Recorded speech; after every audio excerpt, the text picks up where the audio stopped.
કારેલીબાગ વિસ્તારમાં આવેલ PM sky હાર્મોનીમાં fire system શોભાના ગાંઠિયા સમાન છે, જેને લઈને રહીશો દ્વારા તંત્ર સામે નારાજગી વ્યક્ત કરી છે। Karelibaug PM Awas Yojana sky હાર્મોનીમાં fire system કાર્યરત ન હોવા છતાં એનઓસી આપી રહીશોની જિંદગી જોખમમાં મૂકી હોવાના આક્ષેપ સાથે સ્થાનિક રહીશોએ કારેલીબાગ પોલીસમાં અરજી કરી છે। હિતેશ સાંગળિયાએ અરજીમાં જણાવ્યું છે કે અમારી 7 માર્ચ સુધીની આવાસ યોજનાના મકાનોમાં ફાયર સેફ્ટી લગાવાઈ હતી, પરંતુ કાર્યરત ન હોવાથી જાણ મ્યુનિસિપલ કમિશનરને થઈ હતી, જેથી તેમણે ફાયર સિસ્ટમ ઊભી કરવા જણાવ્યું હતું। કામ થયું પણ અધૂરું કામ કરી ફાયર બ્રિગેડમાંથી એનઓસી મેળવાય આ અંગેની ફરિયાદ 21 માર્ચ 2024ના રોજ અફોર્ડેબલ હાઉસિંગ ઓફિસમાં આપી હતી, છતાં કાર્યવાહી કરાઈ ન હતી। ફાયર સિસ્ટમનું કામ ચાલુ હતું। કામ પૂરું થયા પહેલા જ કોન્ટ્રાક્ટરે એનઓસી આપી દેવાઈ હતી। હાલ ગરમીમાં કોઈ દુર્ઘટના સર્જાય તો મોટી જાન અને માલહાનિ થવાની શક્યતાઓ છે।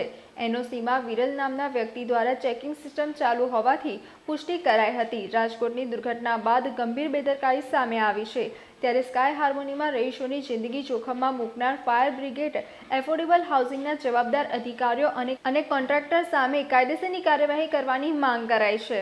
સૌપ્રથમ તો રાજકોટની અંદર જે આ અગ્નિકાંડ થયો તેની અંદર જે મૃતાત્માઓ છે તેમને મારા હૃદયથી શ્રદ્ધાંજલિ છે। પ્રભુ તેમની આત્માને શાંતિ આપે। મારું નામ હિતેશ દિનેશભાઈ સાંગઠિયા છે। હું વડાપ્રધાન આવાસ યોજના કારેલીબાગ સ્કાય હાર્મોની આનંદનગરની સામે રહું છું।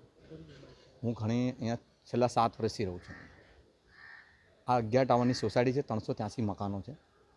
માનનીય વડાપ્રધાન શ્રીની આ એક યોજના એવી છે કે જેમાં લોઅર ઇન્કમવાળા લોકો માટેના મકાનો છે। તેની અંદર તમામ પ્રકારની સુવિધાઓ આપવામાં આવેલી છે, ગેસ લાઇન, પાણીની લાઇન અને ફાયરની સિસ્ટમ। 7 માળ એટલે ફાયરની સિસ્ટમ હોવી લાજમી છે।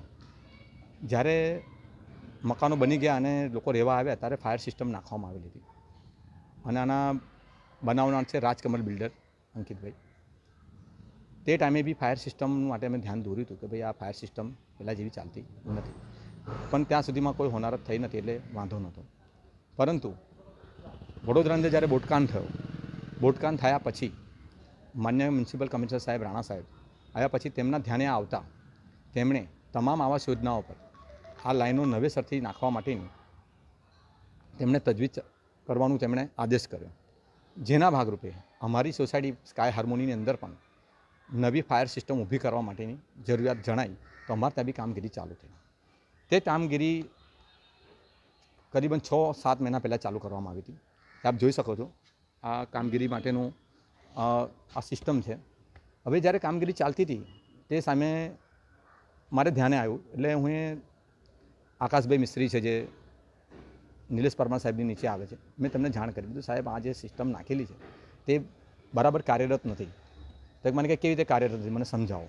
બીજું સાહેબ પાઇપો નાખવામાં આવેલા છે, પાઇપોમાં એક માળ છોડીને પાઇપો નાખવામાં આવેલી છે, પેલી ટોટીઓ।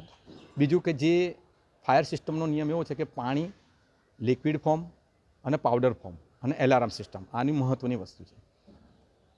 જ્યારે સૌ પ્રથમ આગ લાગે એટલે પહેલાં એલાર્મ વાગે, જે એલાર્મ સિસ્ટમ ઓલરેડી વાગતી નથી કે એલર્ટ આપતી નથી, જે આપ જોઈ શકો છો। બીજું કે લિક્વિડ ફોર્મ અને પાવડર ફોર્મ, આગ લાગે એટલે પહેલાં માણસ બોટલ લઈને દોડે કે ચલો ભાઈ આગ લાગે છે એટલે આગ ઓલવા માટે બોટલનો ઉપયોગ કરે, પરંતુ 2017 જે બોટલ નાખવામાં આવેલા છે કોઈપણ જાતના બોટલો બદલવામાં આવેલા નથી। જ્યારે કમિશનર સાહેબે ઓર્ડર કરેલો હોય કે તમામ પ્રકારની સિસ્ટમ અપગ્રેડ કરવાની, તો કેમ આ બોટલો અને આ પેનલને અપગ્રેડ કરવામાં નથી આવી? ત્યારબાદ આ પાણીના પંપની વાત આવે। પાણીના પંપનું કનેક્શન અમારી પાણીના ટાંકીના અંદર આપવામાં આવેલું છે, એટલે માણસ શું કરે પછી જ્યારે પાવડર ફોર્મ અને લિક્વિડ ફોર્મનું કામ પૂરું થાય એટલે નીચેની લાઇટ કનેક્શન એ અરસામાં બંધ કરવામાં આવે, કેમ કે જો પાણી ડાયરેક્ટ નાખવા જાય તો શોર્ટ લાગવાની 100% શક્યતાઓ છે। ત્યારબાદ પ્રેશરથી પાણી આવે તો એ આગ આપણે ઓલવી શકીએ, પરંતુ તેના માટે આપણે અહીંયા એક મોકડ્રીલ રચવી પડે, કારણ કે 383 મકાન એટલે કરીબન 2000 થી 2500 માણસો અહીંયા રહી છે। એટલે ટાવરના 5-5, 10-10 લોકોને બોલાવીને તમારે એની સમજ આપવી પડે કે ભાઈ આ તમારે ત્યાં આગ લાગે બરાબર છે તો તમારે આવી રીતે એને આગ ઓલાવવાની। પરંતુ રાજકમલ બિલ્ડર દ્વારા, કોર્પોરેશનના અધિકારી દ્વારા અમારા ત્યાંના એક રહેવાસી વિરલભાઈને સાથે રાખીને આ સિસ્ટમ ચાલુ છે તેવી મોકડ્રીલ બતાવ્યું એવું કહેવામાં આવે છે। હવે અમને તો ખબર જ નથી કે અમે તો જોયું જ નથી, અને એનઓસીની અંદર વિરલભાઈનો ઉલ્લેખ છે કે વિરલભાઈને એમની હાજરીમાં બતાવવામાં આવેલું છે। તો શું 383 મકાનની અંદર ફક્ત વિરલભાઈ જ રહે છે? સમજો સપોઝ વિરલભાઈથી કોઈ કામ અર્થે ગયા હોય અને આગ લાગી હોય તો આ ગોલવે કોણ? વિરલભાઈ આવે ત્યાં સુધી રાહ જોવાની. હવે અમારા ટાવરમાં 7 માળ છે અને 39 ઘર છે. તમે ફરીને પૂછી શકો છો, કોઈને પણ આનું નોલેજ છે નહીં. આ વિષયની કમ્પ્લેન કઈ જગ્યાએ કરી? હવે આની જાણ થતાં એટલે મેં 21/3/2024ના રોજ એફોર્ડેબલ હાઉસિંગમાં આ કાગળ છે મારી પાસે, તેની મેં જાણકારી એટલે રાઇટિંગમાં આપેલી છે કે ભાઈ અમારે ત્યાં જે સિસ્ટમ નાખવામાં આવી છે, તમે પેવર બ્લોકને બધું ઉખાડીને ગયા છો, તે આજ દિન સુધી પૂરવામાં નથી આવ્યું અને જે સિસ્ટમ છે તેની એનઓસી બારોબાર લઈ લેવામાં આવેલી છે તેવું મારા ધ્યાનમાં આવેલ છે. તે લોકોએ કીધું કંઈ વાંધો નહીં, અમે આગળની કાર્યવાહી કરીશું અને એને નોટિસ આપી અને આ તમને આ ખાડા બી પુરાઈ જાય અને તમારી સિસ્ટમ અપગ્રેડ થાય. એના વડોદરા શહેરનો આ કારેલીબાગ વિસ્તારને સ્કાય હાર્મની એપાર્ટમેન્ટ છે, જે મુખ્યમંત્રી આવાસ યોજનાના આવાસો બનેલા છે. આ આવાસ યોજનામાં હાલમાં જ જોયું આપણે કે જે રીતની સિસ્ટમો એ લગાવવામાં આવી છે, ખાલી લગાવવા ખાતર લગાવી દીધી છે, હજુ ખાડા ખોદેલા છે, સિસ્ટમ હજુ કાર્યરત કરી નથી, તેમ છતાં એનઓસી આપી દેવામાં આવી છે. આની અમે આખા વડોદરા શહેરમાં જે મુખ્યમંત્રી આવાસ યોજના બની છે તમામ જગ્યાએ તપાસ કરી, તમામ જગ્યામાં નાણાં મેળવ્યા, બિલ ચૂકવવા કે બિલ પકવવા માટે આ ફક્ત થાંભલા ઊભા કરી દીધા છે, પરંતુ સિસ્ટમ જે રીતના જોવા જઈએ બંધ સિસ્ટમ છે, કોઈને સમજ આપવામાં નથી આવી. બિલ પાસ થઈ જાય એના પછી આ લોકો હાથ અધ્ધર કરી દીધા છે. આની અંદર વડોદરા મહાનગરપાલિકાના મ્યુનિસિપલ કમિશનર, કાર્યપાલક ઇજનેર અને સાથે ફાયર બ્રિગેડના ફાયર વિભાગના જે પણ અધિકારી છે તમામ જવાબદાર છે.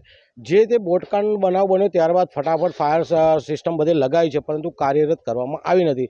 હાલમાં જ આપણે રાજકોટની દુર્ઘટના જોઈએ, રાજકોટની દુર્ઘટના પણ શીખ લઈને આ ફાયર સિસ્ટમ ચાલુ કરવી જોઈએ, પરંતુ સિસ્ટમ તમામ જગ્યાએ બંધ છે, તમામ મુખ્યમંત્રી આવાસમાં બંધ છે. આગામી દિવસોમાં અમે તમામ મુખ્યમંત્રી આવાસોના પ્રમુખોને લઈને વડોદરા મ્યુનિસિપલ કમિશનર સાહેબ સાથે ફાયર બ્રિગેડ અને તમામની સામે પોલીસ ફરિયાદ દાખલ કરનાર છે. ફરિયાદની પણ વાત કરી છે કમિશનરે કે ફરિયાદ કરવામાં આવશે, શું થયું?